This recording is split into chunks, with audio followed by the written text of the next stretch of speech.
cool because then the decisions they're making are really less chaos based. That when they insert chaos, it's a tactical decision of, I'm not sure what to do here. This could happen. I use the wand. I'm not sure what to do here. This could happen. I use this. And then other times they'll make really strong tactical decisions. Like, I can't go toe to toe with this guy. I step in the shadows, go invisible, and I go over here. And that's huge because it's way different from their first campaign. They have grown in a tremendous way while still maintaining that point of chaos. And I just thought that was a really cool, I'm gushing about them now, but it's a really cool thing to notice, to see their full evolution. They know the rules of the game now in really skilled ways, so they can make wonderful informed decisions, and they've been kind of restricting themselves on what choices they made with character creation, and that has opened up their creativity. I think that bleeds into we like this morning got a comment on one or two of our YouTube videos, which really it got me really thinking about an interesting progression.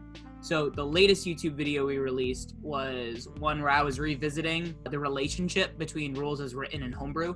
And one of the things I really liked, if you read the latest Sage Advice anyway, and I'm pretty sure it's in all of them, is the philosophical discussion of rules as written, rules as intended, and rules as fun. So what is the function of rules in your storytelling and in your game experience, right? For some people, they're a lot more rules minded, where they really enjoy solving the puzzle of the mechanics. And for other players, it's more about describing the story in a really intricate way. And then for other players, it's the unique alchemy of both. And it's just, there's a lot of value in observing that relationship. But the comment was from this individual, said that when he has new players, there's a progression where you start with a rules as written approach so that you can build trust, which I think is that's exactly what we've been saying all along. So basically you're doing rules as written, not because it's a better system, but because you're presenting yourself as an unbiased arbitrator of what's happening in the story, because there's nothing worse than a dungeon master demonstrating bias, where they let one player get away with something, but they're super strict about another player trying it. So, and when you have a rules as written approach, and it's no, we're going to play to the letter of the rules with this spell, it positions you as an unbiased judge that then you can build to more of a rules as intended approach as your players learn to trust you. And that's a huge thing, right? So, and that's really what it's all about. And then once you've established that trust sufficiently, which is going to be different for each and every table, that's when you can start bringing in homebrew elements to really shift from a rules approach to a storytelling approach. And it's really cool to listen to, because that's the same progression that these young adults, I'm guessing, have gone through based on what you've been saying for the past few years. Whereas they needed that structure in the beginning in order to understand the tools that they could use. But then as they got more confident with their knowledge, then they could start experimenting with things that could be a little different and break those initial things, It's kind of like sometimes you use a pan to fry. Sometimes you lay down a paper towel over your chicken and you use your pan as the meat tenderizer, So it's like sometimes you need to use the tool in an unconventional way to get to an even better outcome. A really good example from a story would be Harry Potter 6, where the movie version anyway is the one that comes to my mind. But it's, all the kids are trying to cut the bean or whatever. And, he has the Half-Blood Prince's textbook. And he's like, no, you have to crush it with the knife instead of cut it with the knife. You're using a tool in an unconventional way, but getting a better result because of it. So it's an interesting thing to note that progression, not only from the proactive reactive, but from growing almost out of a rules as written to free yourself up for the more homebrew immersive experience. I really like that idea, especially for me as a new DM. I've been a new DM for veteran players, and I've been a new DM for new players, and I've noticed that even when I'm just considering becoming a proficient DM that I do have to start with the rules as written in order to continue with the more fancy creative stuff later on for homebrew. So I really do agree with that it sets a strong foundation, and with that foundation you can apply it in so many different ways later on as you progress in skill level, kind of like the martial arts. It's really cool just to see how that can really apply to so many different things. I find it very intriguing as you become more skilled in anything. There's a different mindset that can come out. There's a completion mindset where I'm done.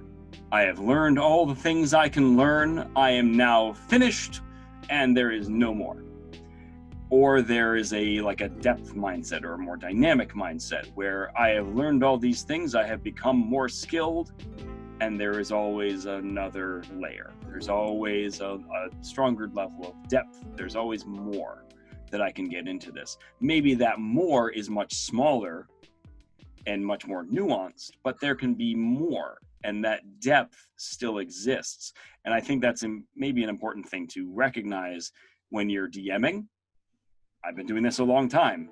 That doesn't mean that I'm perfect and infallible.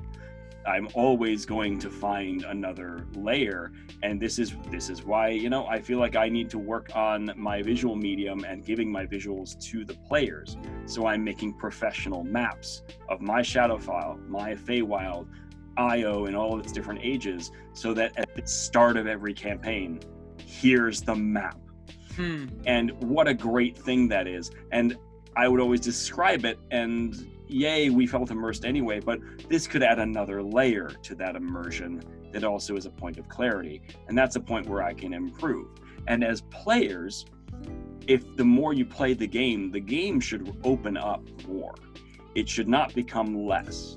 It isn't, okay, I did my barbarian class, and now I'm done with barbarian. Or I did my one wizard class, and now I understand everything there is to know about playing a wizard. There could always be more. I mean, John's played many versions of Solomon, and every time there's a depth to it. I know that there was a point where I think you, John, had experimented with the similar character build each time and changed things to try to find the best version of him, or the most freeing way to play him. From my experience, I found that skill is defined as your willingness to accept that there will always be more that you don't know than you know. So you're not skilled because you've almost completed it, or skill is the recognition that, I can never cap out, which is actually freeing too, because, and it's also, to me, it's comforting because everybody is human. Like my most comforting memory of my teacher, my martial arts teacher, was I had to go to his house for a meeting, and he came out of his like home gym, and he just looked at me and he's like, that sucked. And it was like, he was sweaty and he did more exercising in that 20 minutes than I'll do in my whole life. But like, it was that human element, and that to me was like, oh, you're human too, And the other thing with it is that, like anything, it's a little bit like a roller coaster, or there's fluctuation or an oscillation, whatever you want to call it.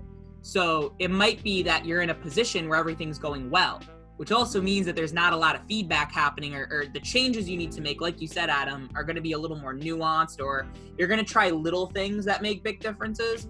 And then sometimes there'll be a sudden pattern interrupt that reveals a huge blind spot that you can then address. So it might be that you start working with players that have certain like personal backgrounds where, there are topics that you need to be a little more ginger with. And it's kind of like the stone cutter, right? So in stone cutting or sculpting, there's a lot of little things, and you might not even see the change you're making.